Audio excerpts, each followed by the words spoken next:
This is one of the natural drink without any flavor and essence. From Madurai, same Madurai taste. Ice cream also our own making. It's also without any artificial.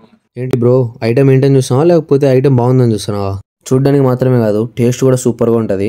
And మీకు ఎక్కడైనా కనిపిస్తే confirm గా try చేయండి. ఒకవేళ మన తెలుగు వాళ్ళు ఎవరైనా Chennai ECR surroundings లో ఉంటే ఒకసారి డెఫినెట్ గా ట్రై చేయండి. ఈసీఆర్ బీచ్ కి వెళ్ళేటప్పుడు ఈసీఆర్ రోడ్ లో కనిపిస్తుంది. ఇది రోడ్ సైడ్ ఉంటుంది. టేస్ట్ మాత్రం సూపర్ గా ఉంటుంది. కన్ఫర్మ్ గా ట్రై చేయండి. అండ్ ఐటమ్ ఏందంటావా, మదురై మోస్ట్ ఫేమస్ ఐటమ్. మీరు మదురైలో ఏ షాప్ చూసినా కనిపిస్తుంది. ఇది ప్రతి షాప్ లో ఉంటది. అండ్ హైలైట్ గా బయటే బోర్డు పెట్టింటారు, ప్రతి చోట పెట్టింటారు. మదురైలో మధుర మీనాక్షి టెంపుల్ ఎంత ఫేమస్ అంతే ఫేమస్ ఇది కూడా. మీకు ఆ టెంపుల్ దగ్గర అయితే ప్రతి చిన్న షాప్ నుంచి పెద్ద షాప్ వరకు ప్రతి చోట అవైలబుల్ ఉంటుంది మీకు ఆల్మోస్ట్ ఆ టెంపుల్ దగ్గర. మీరు ఎవరైనా మదురైకి వెళ్ళింటే కన్ఫర్మ్ ఐటమ్ పేరు తెలిసి ఉంటుంది. ఒకసారి ఐటమ్ పేరు అండ్ టేస్ట్ కూడా కామెంట్ చేయండి. అండ్ నా ఫ్రెండ్ కి నాకు ఈ ఐటమ్ కి మదురైకి ఒక చిన్న స్టోరీ ఉంది. కొంచెం సాడ్ స్టోరీ, బాగుంటుంది కానీ చెప్పకూడదు. Okay then bye bye.